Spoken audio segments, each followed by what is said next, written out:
Bueno, a la espera de que se sigan uniendo, porque yo les dije en el último live que este live iba a empezar a las 5 de la tarde, pero me equivoqué en el evento y lo puse a las 4:35. Entonces, por vía de mientras voy a ir dando algunas aproximaciones. ¿Qué les parece si vamos revisando el mapa? Para revisar el mapa, me voy a quitar de aquí. ¿Sí? Para revisar el mapa quiero que se fijen que allá, aquí en la esquinita, ¿sí? Es Deep State. Mi fuente es Deep State, que es pro-ucraniana. No estoy usando, no estoy usando fuentes prorrusas, ¿ok? Para que no me digan nada. Bueno, aquí está, es Deep State.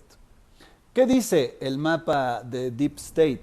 Bueno, sobre la región, esto que vemos aquí en rojo es el centro de Bakhmut, ¿sí?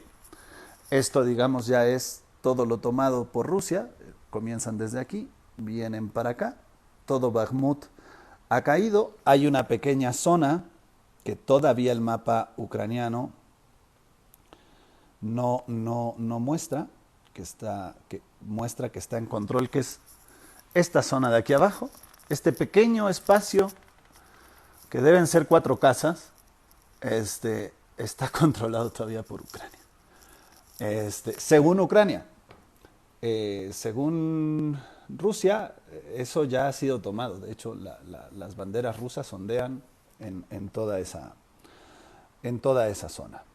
Eh, Así que bueno, aquí vemos Bakhmut, que sigue, pues que avancen hacia donde parece ser que se han retirado de momento las tropas ucranianas, que es Ivanivske, Kromove, Bondanivka, ¿no? Con el fin, supongo yo, de generar 3 avances, 3 frentes, para ir hacia Chasiv Yar, que como ven, Chasiv Yar en aquella zona, ¿sí? Está compuesto de un montón de pueblecitos cercanos y eso me parece que va a ser difícil de tomar.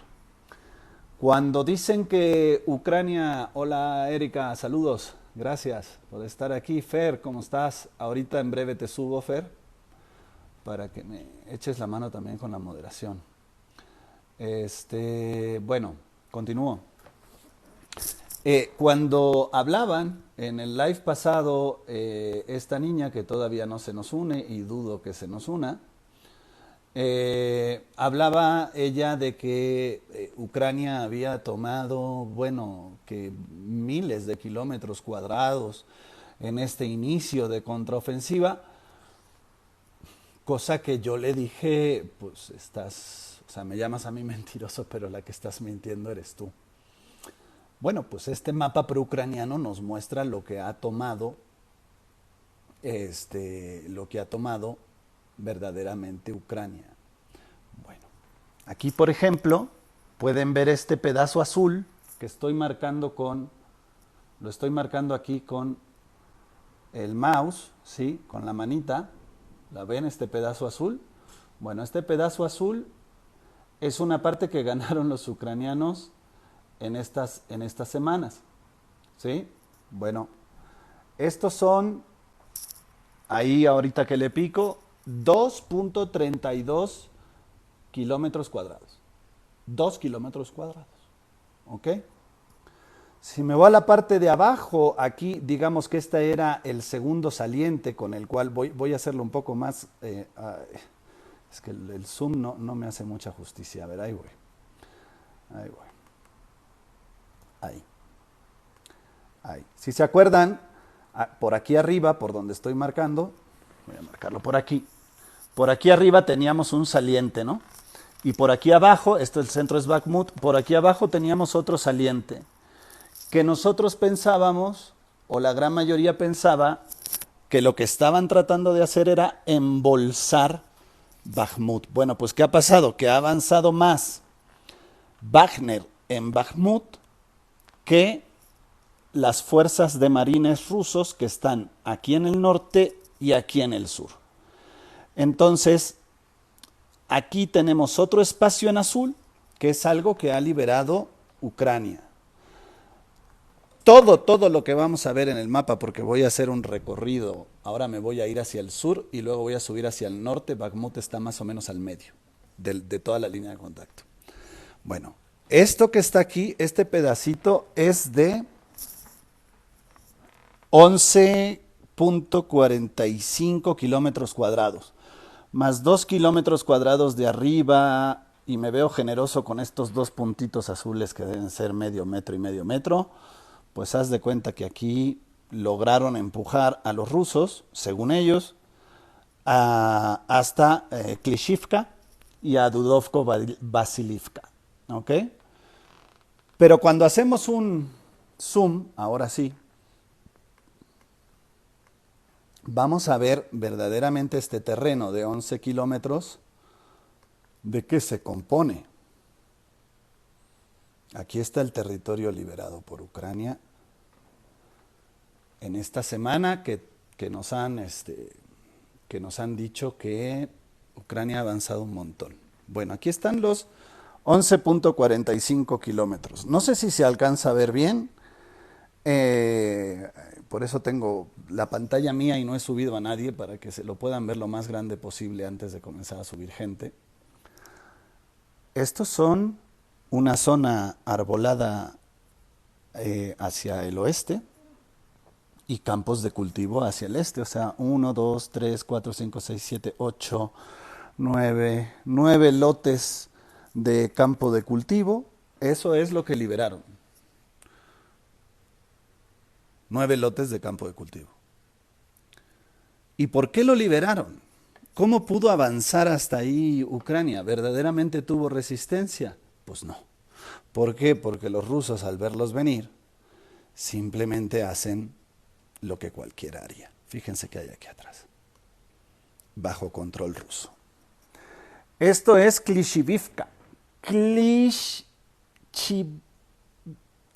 que son estos nombres impronunciables ucranianos. Pero bueno, Klishchivka.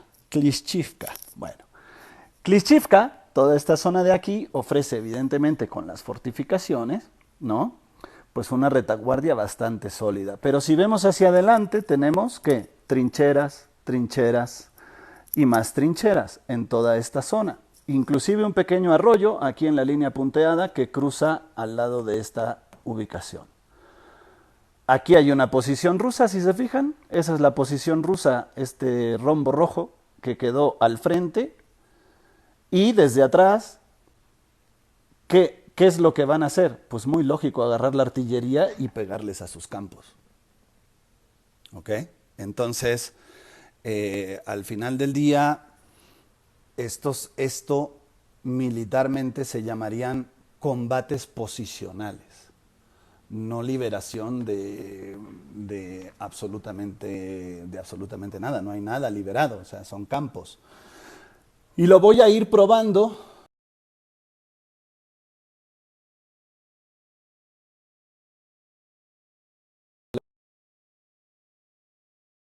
Mira, tranquilo, ya se van a cambiar esos nombres.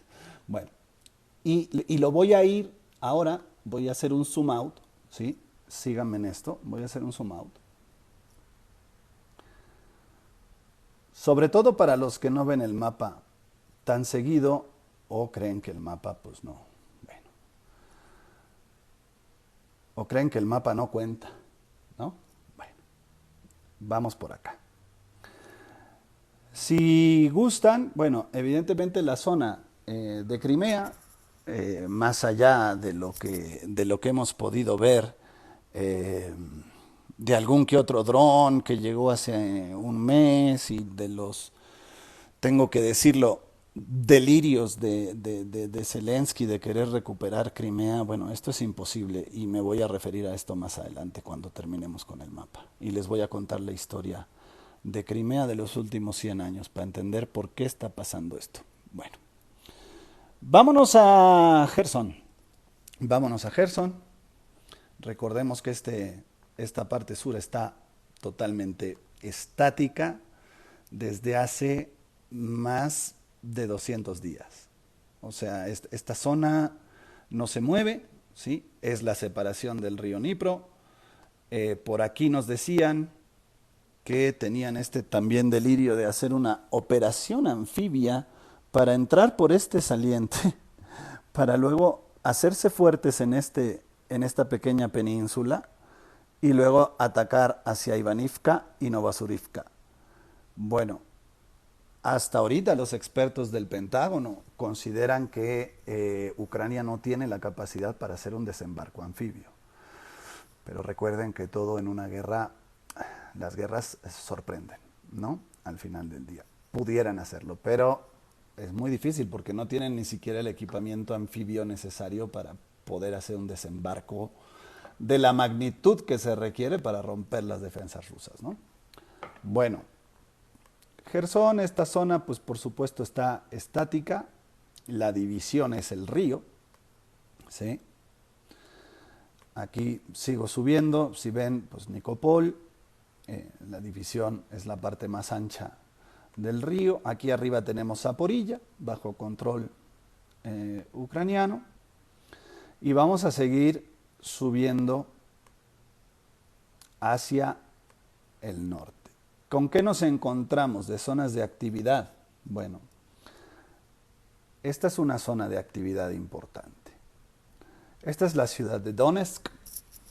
Está aquí, tomada por el ejército ruso hace unos meses, como recordarán. No fue tan difícil que cayera. Y bueno, comienzan a avanzar. Si se fijan aquí, no hay zonas liberadas. Desde que empezamos por el sur, desde Gerson hasta donde estamos ahorita, que es Donetsk, no hay zonas liberadas por los ucranianos. ¿Ok? No hay ninguna azul, como pueden haber visto. En Donetsk, pues lo que marca la fuente proucraniana es que hay varios ejes de avance, ¿no? 2 ejes de avance aquí al norte hacia Sleverne, otro hacia el oeste, en dirección obviamente con tomar Karivka, todo un hub que está de ese lado, hacia Nevelske y hacia Krasnohorivka, ¿no? Que es una localidad, parece ser que le interesa mucho a los rusos y también están avanzando por el sur. O sea, aquí quieren hacer un abanico, ¿no? Quieren hacer un abanico, pero no había podido Rusia hacerlo porque estaba Donetsk bajo fuego constante de artillería ucraniana. Así estuvo durante meses. Obviamente, al ir empujando los rusos el frente, la artillería ucraniana ha quedado fuera de rango para seguir atacando el centro de Donetsk, mucho menos Makivka o la parte oeste.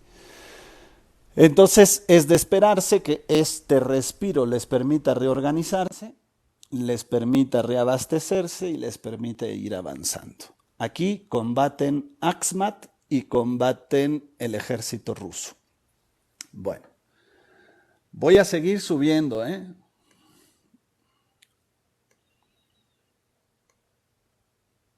Bueno, aquí tenemos un poquillo más arriba de Donetsk, ¿sí? Tenemos Krasnohorivka, ¿sí? Que ya fue tomada, ya cayó, y aquí no está muy claro. Parece ser que, según el mapa proucraniano, hay un eje de avance hacia este nombre impronunciable, Novokalinove. Ah, mira, ese no estaba mal. Novokalinove. Otro eje que quiere avanzar para cortar, evidentemente, esta línea ferroviaria que está aquí. Esto es una línea ferroviaria que la quiere cortar. ¿Por qué? Porque están rodeando a esta ciudad que se llama Avdiivka, ¿sí? Avdiivka es importante porque, como ven, pues está muy bien comunicada, tiene muchas vías de comunicación, muchas vías secundarias y ha ofrecido una gran resistencia. Entonces, ¿qué está queriendo hacer Rusia? Hay que decir que lleva queriendo hacerlo un buen rato. Rusia había llegado prácticamente hasta aquí, donde está la manita, ¿ok? Hasta esta zona. Este es el complejo industrial de Avdiivka. Habían llegado hasta aquí. Ahora están un poquito más atrás, pero obviamente esta vía ferroviaria está a toque de artillería. De Avdiivka, pues no queda mucho en pie. Hay que ver los videos en Telegram y nos damos cuenta que Avdiivka ha sido bombardeada sin piedad alguna sin piedad alguna, y queda muy poco en pie. ¿Qué parece ser que están haciendo los rusos? Pues este ejemplo de maniobra como hicieron en Bakhmut. Solamente que aquí no están entrando a la ciudad. O sea, llama la atención que no entran a la ciudad. Tienes una vía, un eje de avance ruso de este lado, otros 3 ejes de avance por el sur, más un eje desde Kavianka, más todo el apoyo logístico que viene de Kasatanove y de Yasunivata, que son zonas controladas por el ejército ruso. Entonces, una de dos. Me parece que ahora sí se van a ahorrar la ciudad para avanzar más rápido, se la van a ahorrar y la van a embolsar directamente. Claro, no es tan sencillo porque para embolsar tienes que tomar estas localidades que deben de estar pues bien defendidas porque ahí lleva el ejército ruso parado junto con el ucraniano meses, meses. Bien, hasta ahorita, como ven, no hay ningún tipo de territorio liberado en esta fuente prorrusa. Vamos para arriba, vamos hacia el norte. Recuerden que estamos recorriendo 1.700 kilómetros de frente. Todo esto que voy pasando es zonas de línea de contacto que están sin mucho movimiento, como ven, no hay absolutamente nada. Aquí está parado el ejército ruso porque, claro, aquí se enfrenta a un centro urbano importante, ¿no? Aquí se enfrenta a un centro urbano importante que va a requerir mucha fuerza para tomar ese centro urbano. Bueno, seguimos hacia arriba, si se fijan, y aquí, pues estamos ¿en dónde? En Bakhmut otra vez, ¿sí? Aquí está, liberaron 11.45 kilómetros aquí. Ah, es todo, 11.45 es todo esto. Todo esto son 11.45 kilómetros que hablábamos hace rato, que es campo abierto. Luego aquí 2.32, pues vamos en 14 kilómetros. Esto es 500 metros y esto es 1 kilómetro. ¿Qué les gusta? ¿20? No estoy sumando, pero pues 20 kilómetros. Bakhmut ha caído. Bakhmut ya está bajo control de las fuerzas Wagner. Las fuerzas Wagner se van a retirar el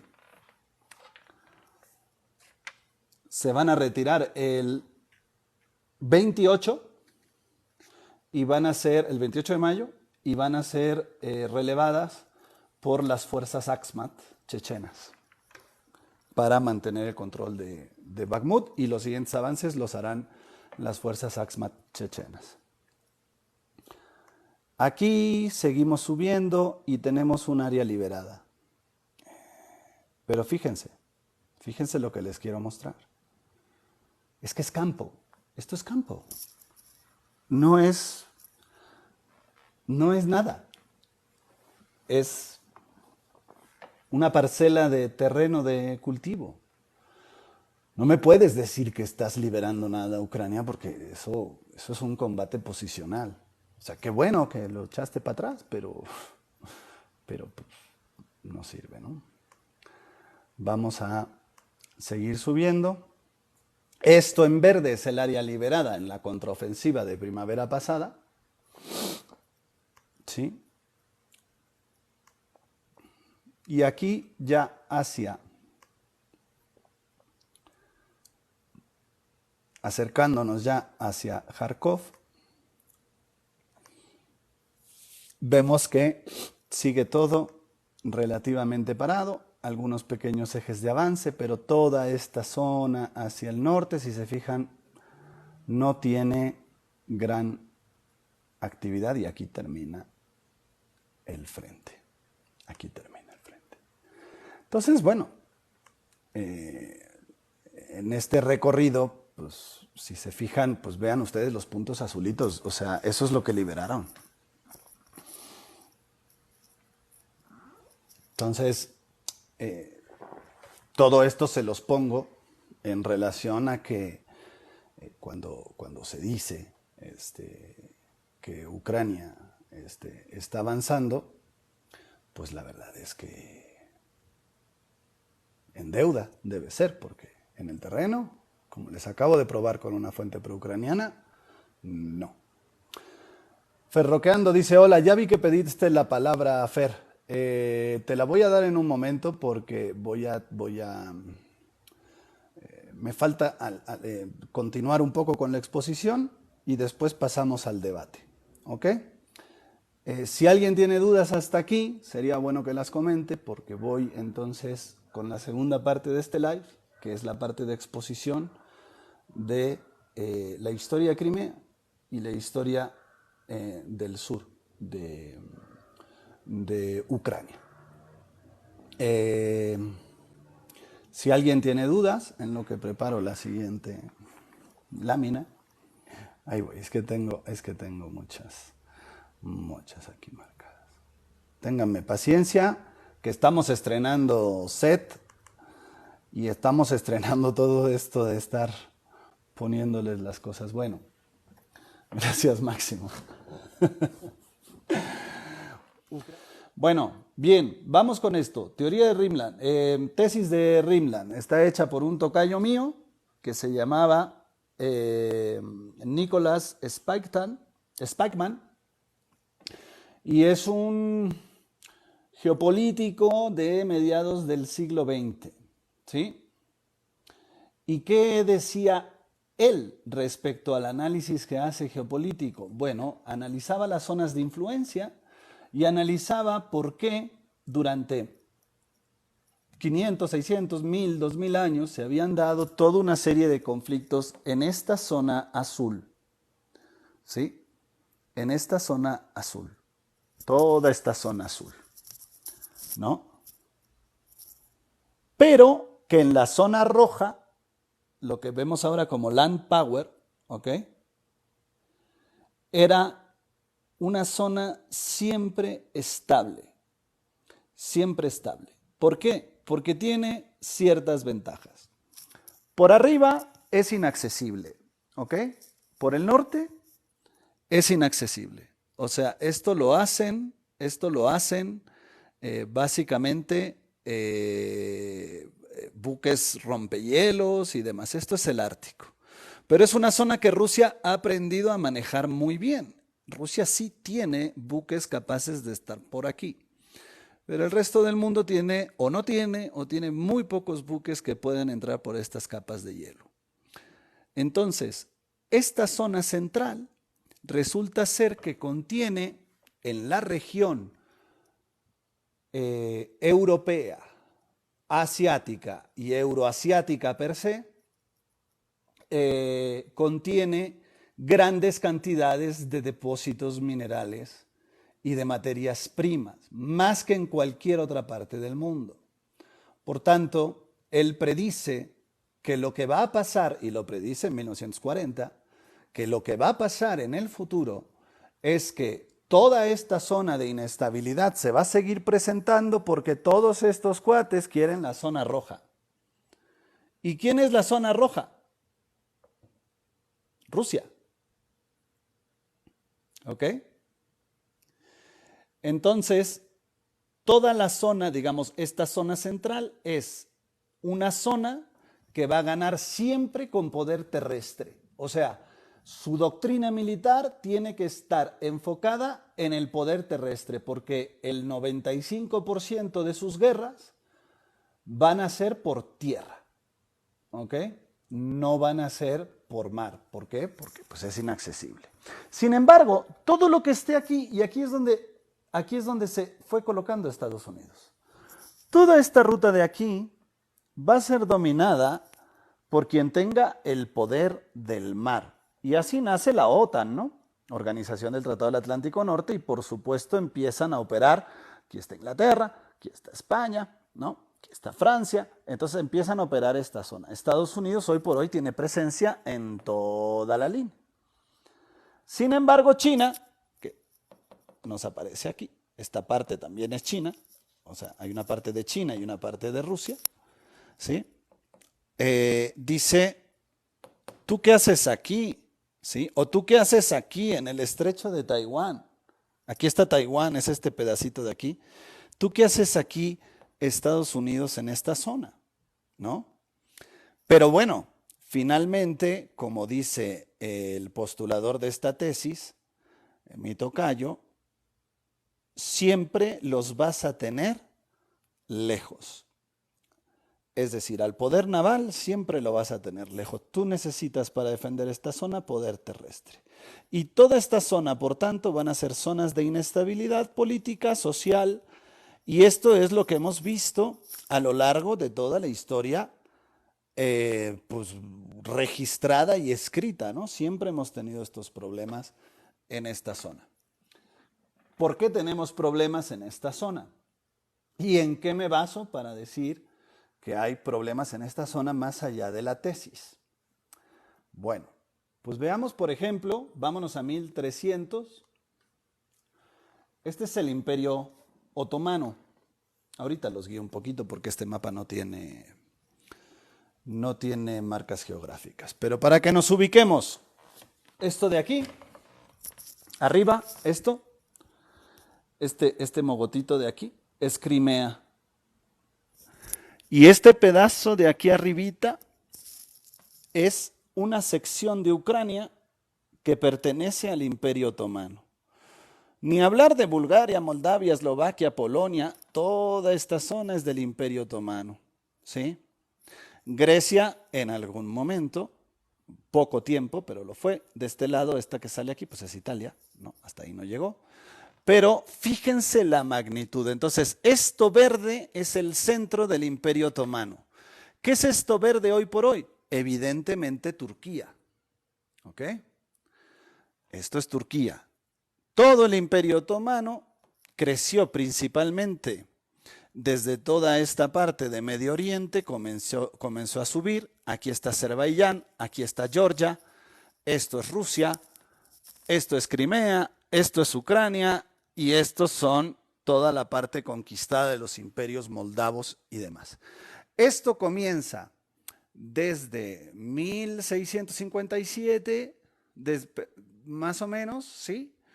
Para culminar en 1918 todo el imperio austrohúngaro. Pero aquí vemos, y es interesante, si están prestando atención, que Crimea fue durante cientos de años una localidad otomana y por tanto musulmana. Bien. ¿Se fijan cómo está todo en la zona del Rimland? Todo el imperio otomano estaba en la zona del Rimland, controlando el Rimland. Era el imperio más poderoso de la zona. ¿Qué quería? Controlar el Rimland, porque si controlo el Rimland ya me pongo en la frontera, ¿sí?, de donde está todo el resto de la riqueza. Si rodeo la zona, que es lo que todos han intentado, inclusive Estados Unidos lo intenta hoy por hoy con la OTAN, si lo rodeo y junto suficientes fuerzas, es probable que lo conquiste. Es decir, la historia ha probado una y otra vez que esa región jamás ha podido ser conquistada, más allá de que se llame Rusia, Unión Soviética o como quieras llamarle, esa región es muy difícil de conquistar, pero seguimos haciendo lo mismo, acorralando a Rusia, acorralando a China, porque son los buenos, ¿ok? Los que tienen materia prima. Bueno, este es el Imperio Otomano, como saben y como ya les comenté, así se mantuvo por cientos de años. Hola Felipe, saludos. Hasta que llegara Catalina la Grande. Catalina la Grande, permítanme un segundito, hago una pausita para tomar agua porque me estoy secando aquí.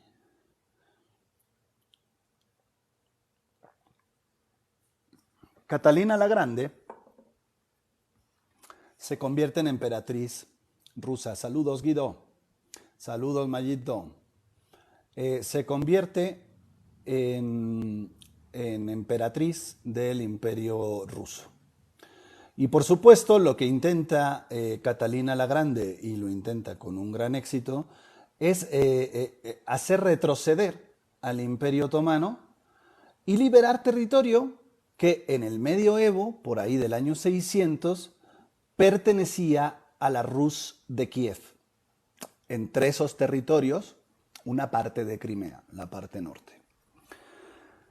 Bien, ¿qué va a hacer entonces? Déjenme les explico rápidamente qué va a hacer Catalina la Grande. Vamos a poner la frontera más o menos como estaba en la época del Imperio Otomano. Esto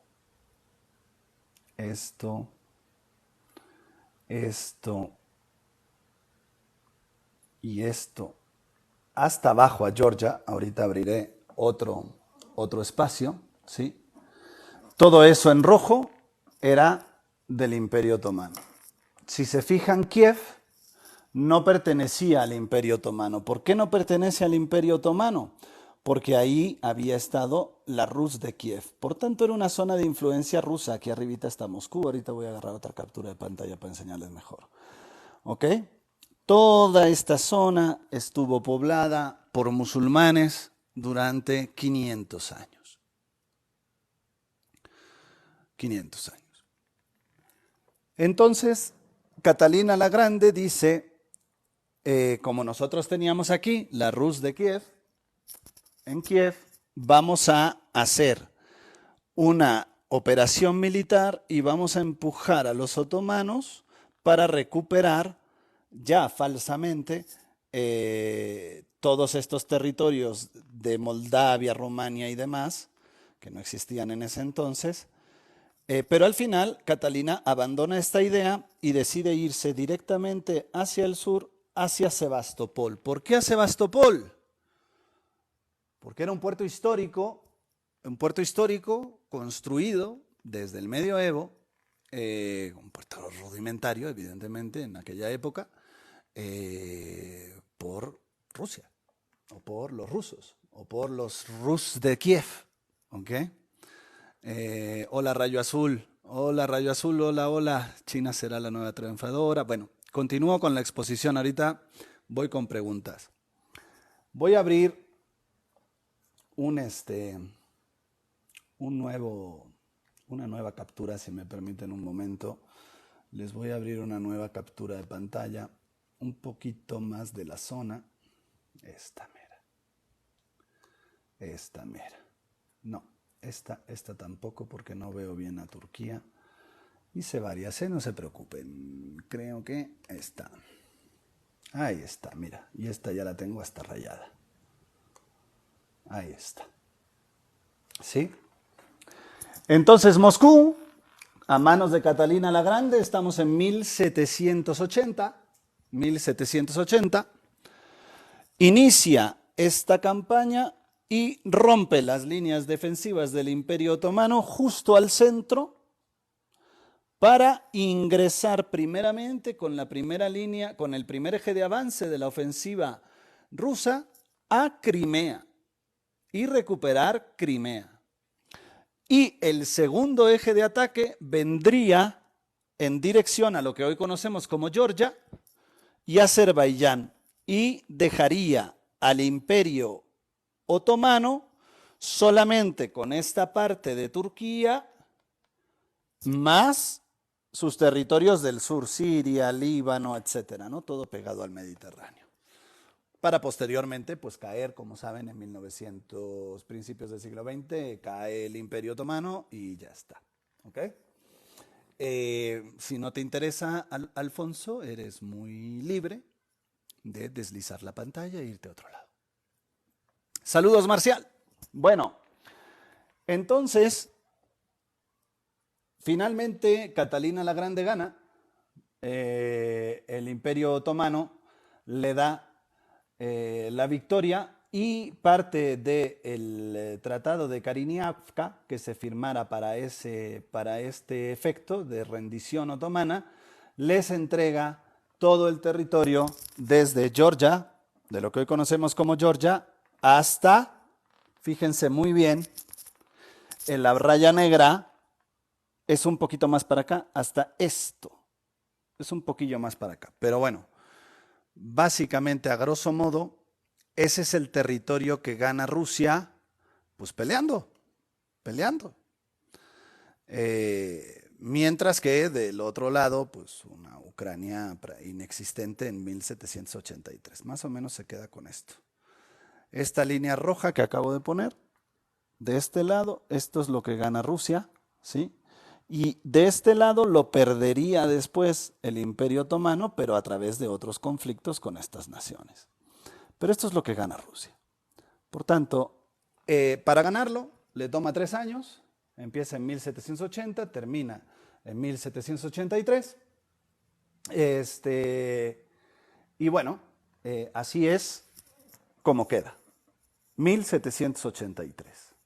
Lo que es importante destacar en esta parte es que de 1783 y hasta 1991, Crimea estaría bajo control ruso. ¿Por qué? Pues el primer dato interesante lo encontramos en el fenómeno de la misma rendición. Cuando, ahí voy precisamente, Rolando, voy a contestar esa pregunta. Cuando gana Crimea Rusia, se topa y le informan a Catalina la Grande que la población en Crimea es musulmana y ellos son católicos ortodoxos rusos. Por tanto, se firma el Tratado de Karviniana, donde Rusia le da la libertad a los pobladores de Crimea, otomanos de origen por generaciones, le da la libertad religiosa. Y a partir de ese momento, Rusia se comienza a convertir en un estado multiétnico como el que es ahora. El segundo acto que hacen a través de ese tratado es que Catalina la Grande ordena que de manera inmediata se reconstruyan todas las mezquitas en la zona y se les garantice en todo sentido la libertad religiosa. Esto evidentemente va a generar también una serie de convulsiones regionales, ¿no? Pues no está fácil. Pero digamos que Rusia, en lugar de expulsarlos hacia el territorio otomano, les da la bienvenida y no los saca. ¿Por qué? No porque fueran muy buenos, sino porque es un razonamiento de censo, es un razonamiento de producción. Si los corres en una zona que ya está funcionando y produciendo y es pesquera y shalala, te vas a quedar sin poder humano, sin hombres para trabajar, pues mejor los dejas, les das libertad religiosa y que se sientan en casa y que sigan trabajando, pero ahora que produzcan para mí. Esa ha sido la visión rusa respecto a visiones que de repente el occidente tiene mucho más complejas, ¿no? No, yo lo saco porque aquí nada más puede haber. No, Rusia no hace eso. Por eso, como dato, pues tienen 70.000 chechenos musulmanes combatiendo en el Donbass. Porque evidentemente, desde 1783 y hasta 1991, 224 años, ¿sí?, pasaron bajo la administración rusa y nunca les trataron mal. Los trataron bien y se fueron mezclando. Se fue mezclando población étnicamente rusa con población étnicamente turca, otomana, y se fue construyendo como se construye en cualquier territorio poblado, pues una nación, un fenómeno evidentemente de unión e interacción social, y por supuesto que Crimea estaba muy contenta. No obstante, aparte de ello, para cuando se formara, antes de que se formara la URSS, Rusia le diera el trato de república. República Popular Socialista de Crimea. No era de Ucrania, era la República Socialista de Crimea. ¿Ok? Entonces, cuando a mí me salen los ucranianos en este delirio de vamos a recuperar Crimea, ¿recuperarla de quién, mijo? La tuviste 20 años y por producto de la caída de la URSS, por producto accidental. 20 años. contra 220 rusos y 500 previos turcos. ¿Qué sabes tú, Ucrania, ¿sí?, de eso si en la Segunda Guerra Mundial los fuiste a matar? Y ahora les voy a contar esa historia porque esa nadie la cuenta, ¿sí? Esa nadie la cuenta. La Ucrania de la Segunda Guerra Mundial, Stefan Bandera, el asesinato de musulmanes, rusos, católicos ortodoxos rusos, eso nadie lo cuenta. Eso lo hizo Ucrania, colaborando con el Tercer Reich. Ucrania se volvió parte del Tercer Reich y puso 350.000 ucranianos a pelear por la Alemania nazi. Entonces, dice James Morales, eso es el pasado. El pasado al que tanto recurren para hablar de Crimea. 1783 y hasta 1991, Crimea queda en territorio ruso. En 1991 cae la Unión Soviética y la maravillosa idea que tienen ahí 2 o 3 personas en la OTAN es: vamos a juntar Ucrania Occidental, que hasta ese momento se llamaba Ucrania Occidental, y les vamos a poner Crimea, porque Ucrania ya administró Crimea en 1956, cuando Lenin le dio la administración pro tempore de la zona de Crimea. ¿Qué pasa cuando hacemos eso? ¿Qué pasa cuando hacemos eso? Fíjense el territorio. Es Crimea. ¿Y qué es esto de aquí? Por donde avanzaron los rusos. El Donbass. Todo esto es la República Popular de Crimea. Y tiene musulmanes rusos. Imagínense. Y me viene a mí a decir Ucrania que quiere recuperar Crimea cuando Ucrania los cagó a tiros durante 3 años en la Segunda Guerra Mundial. Y los mató ahí en la Plaza Mayor, donde está el obelisco de Kiev y shalala. Ahí mero, se fusilaron durante la Segunda Guerra Mundial a más de 200.000 civiles. Porque ahí no hubo cámara de gas, ni Auschwitz, ni campos de trabajo. No. Ahí era la Plaza Mayor, llegaban los soldados ucranianos con el batallón alemán recién formado en Ucrania, que es fue el batallón SS Galicia, que después derivara en los que vemos hoy peleando, que son el batallón Azov. Es decir,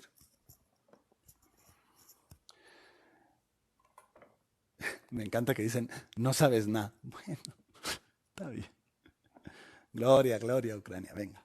Entonces, toda esta zona, como ven, todo este territorio, pues perteneció históricamente a Rusia. Y no por 1 año, ni por 2, ni por 20, por 220 y tantos. Bueno, entonces, desde este punto de vista, en el derecho internacional, cuando hablamos de la pertenencia de un territorio, lo primero que tenemos que tomar en cuenta es precisamente esto, que es cómo ha sido la historia de ese territorio en particular. Por lo menos, si tenemos registros, mucho tiempo, pues qué bueno, pero por lo menos tenemos que saber unos 2 siglos para atrás qué es lo que pasó con esta zona. Y de 2 siglos para atrás, esta zona es musulmana, rusa, o como quieras llamarle, pero es todo menos ucraniana. Esa es la realidad. Se le impone a Ucrania, se le impone a Crimea la administración ucraniana, que es distinto. Por eso es muy lógico que en el 2014, tras solamente 23 años de haber perdido la administración rusa, y después de la guerra de Crimea, el referéndum, la gente en Crimea vote por ser ruso Porque previo a esos 20 años que pasan sin administración rusa, con administración ucraniana, uno, les va de la fregada. Dos, los persiguen, como persigue ahora Zelensky abiertamente a la Iglesia Católica rusa, a la Iglesia Católica Ortodoxa rusa. ¿Ok? Bueno, entonces, en esa época los persiguieron a ellos, porque eran nazis. Ya está.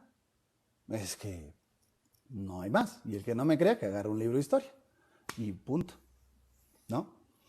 Entonces, pues ahí está la explicación que les quería dar. Paso entonces aquí a preguntas y respuestas, y ya después me voy a ir directamente al debate, ya que todos estamos aquí y ya conocemos un poco más el tema de la historia de la región. Ojo, les estoy dando esta historia a muy grosso modo, ¿sí? Para darles la última explicación y que los pro-ucras no se me saquen de onda, pues bueno, les dejo la prueba. No lo digo yo, ¿sí? Esta es la evolución territorial de Ucrania, y si se fijan, toda la región del Donbass es territorio cedido en administración por la República de Rusia. Todo el centro amarillo, como lo pueden ver, ¿sí? Toda esta zona de aquí, esta, es cedida por la República de Rusia, ¿sí? En 1924. Luego, en 1954, como pueden ver, le ceden la administración de Crimea. Cabe resaltar una cosa sobre Crimea, una cosa más. De 1783, ¿sí? Y hasta 1991, Sebastopol, aquí abajo, ¿sí? Sebastopol fue atacada en más de 6 ocasiones. En más de 6 ocasiones. Sebastopol, como saben, tiene un puerto histórico ruso. Bueno, puerto, por supuesto, ya muy importante a nivel militar. ¿Qué pasó durante esos ataques? Bueno, voy a mencionar algunos. Sebastopol es asediado en 1855 por fuerzas británicas, qué raro, junto con Francia, y ya saben, o sea, los de siempre, ¿no? Asedian el puerto de Sebastopol en un conflicto regional que pierde Rusia, pero no pierde el territorio. Al contrario, lo que hace después de esa pérdida Rusia es fortificar aún más la región y comenzar a hacer su armada. Una armada mucho más grande, porque se dieron cuenta que Inglaterra los podía vencer rápidamente. ¿Por qué? Por lo que acabamos de explicar de Rimland. Porque Rusia tenía fuerza terrestre, pero no una gran fuerza naval. Bien, entonces, a partir de ese asedio en 1855, del que sí les interesa, León Tolstoy, el conde Tolstoy, escribiera un libro que yo estoy leyendo en este momento y que se llama El sitio de Sebastopol, de conde León Tolstoy. Y bueno, ahí les narra la historia. Él fue un testigo del asedio. Bueno, después, en 1941 y en 1942, cuando Ucrania colaboraba con el régimen nazi de Alemania, fueron a atacar Crimea. En lo que todo el mundo recordará o les sonará haber escuchado, se llamaba Operación Barbarroja. Durante la Operación Barbarroja se buscaba precisamente entrar al territorio ruso, ¿no? Por parte de la Alemania nazi. En la Operación Barbarroja del 41 al 43, Crimea fue asediada día y noche por los alemanes. Finalmente, ¿quién la defiende? Rusia. ¿Contra quién pelea Rusia? Inclusive contra el batallón Galicia, el batallón nazi ucraniano. Dani Alves, pero no contestas ninguna pregunta. Te debes de venir uniendo, mijo. Ahora que pase y diga preguntas, me preguntan. Porque si no, no acabamos nunca. Yo no acabo de exponer, ustedes no acaban de entender. Entonces, anota la preguntita. Yo también traigo mi cuadernito. Cuando ustedes preguntan, pues las voy anotando y se las voy contestando, ¿eh? Y si no lo sé, pues bueno, no lo sé y les diré no lo sé, ¿no? La evolución territorial. Bueno, aquí vemos básicamente cómo ha sido toda esta evolución territorial y lo que vemos es que son básicamente territorios cedidos. Lo verde es cesión de Polonia, lo verdecito azuloso es de Rumania, lo de abajo verdecito es de Checoslovaquia, ¿no? La cesión de administración de esta zona de Crimea. Aquí arribita, estas son reclamaciones ucranianas de 1924 que nadie les ha respondido y que es territorio ruso. Esto es lo que le tiene que ceder Ucrania a Rusia en 1924 y a cambio ellos reclaman esto que nunca se les da porque no es una reclamación lógica, no procedente y esto se hace básicamente en conjunción con todos los países de Europa. Y bueno, y lo que ven en la línea punteada es la Ucrania étnica, ¿no? Tras la Primera Guerra Mundial. Voy a decir dos cosas de Ucrania. Se me ve la pantalla al revés. Sí, porque estoy en efecto espejo, si no les haría bolas a ustedes. Lo puedo quitar, pero si no les haría bolas a ustedes. Digo, con un poquito de apreciación geográfica, con que ubiques que aquí está Crimea, ya sabes cómo está todo Ucrania. Este es el este es el oeste. Este es el Donbass, ahí está Leópolis. ¿Sí? Bueno.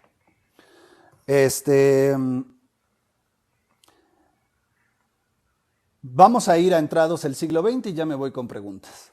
Entrados el siglo XX, nada más les doy estos datos. Entrado el siglo XX, la Ucrania occidental, la Ucrania que vimos en la marca anterior, la Ucrania chiquita, por llamarle así, ¿no? Déjenme, se las pongo otra vez. A ver si bueno, no sé si lo voy a encontrar. Vamos a dejarlo así. A principios del siglo XX, la Ucrania occidental termina un poco harta, ahí sí, de el Imperio Ruso.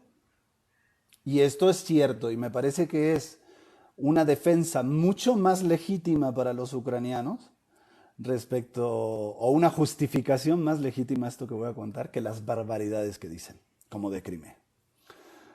En 1911, Ucrania buscaría apoyo de Polonia para irse a la guerra de independencia en contra de Rusia.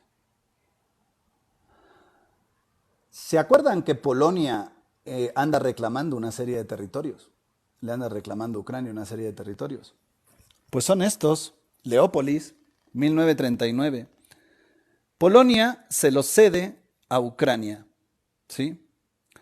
Pero se los cede igual en el tema de administración y producción. Sin embargo, Ucrania había quedado de darle este territorio definitivamente a los polacos a cambio de su ayuda militar en la guerra de independencia contra Rusia. Finalmente, se van los polacos y se van los ucranianos. ¿Ya ven por qué todo hace sentido hoy por hoy? Ucrania y Polonia. ¿Sí? Se van los dos a combatir contra Rusia. 2 años después, pierden. En 1918, en 1918, para el 19, Primera Guerra Mundial, ocurre al mismo tiempo, por eso la gente no habla de la guerra de independencia ucraniana, porque la opacó la Primera Guerra Mundial, pero finalmente Ucrania es rendida, entra el ejército ruso de nueva cuenta a poner orden en la región de Ucrania Occidental Y Ucrania, al perder la guerra de independencia, por supuesto, queda anexada de nueva cuenta a Rusia. Pero deja un antecedente importante. O sea, estas gentes en Ucrania, ya desde principios del siglo XX, no querían estar con Rusia. Y es válido. ¿Por qué? Porque son de Kiev para allá. O sea, son gente que más influencia rusa recibe, más que influencia rusa, recibe influencia europeísta. Se van perdiendo esos lazos. Entonces, hay básicamente una mitad de Ucrania que quiere ser europea y otra mitad de Ucrania, por ponerlo en números redondos, y otra mitad que quiere ser rusa. ¿Por qué? Por todo lo que ya acabamos de explicar en esta primera hora, no, primeros 45 minutos del live. Ahora sí, después de darles este tema, creo que queda claro. Ucrania pelea a principios del siglo XX la guerra de independencia contra Rusia, la pierde después en la Segunda Guerra Mundial. En lugar de pelear contra el Reich, adopta al Reich, se vuelven colaboradores pronazis, crean el batallón Galicia y vuelven a pelear contra los rusos en Crimea. Entonces, hay una historia que se viene agravando de los últimos 100 años, en donde parece que esta relación de los ucranianos proeuropeístas es ya total y completamente irrecuperable respecto a su relación con Rusia.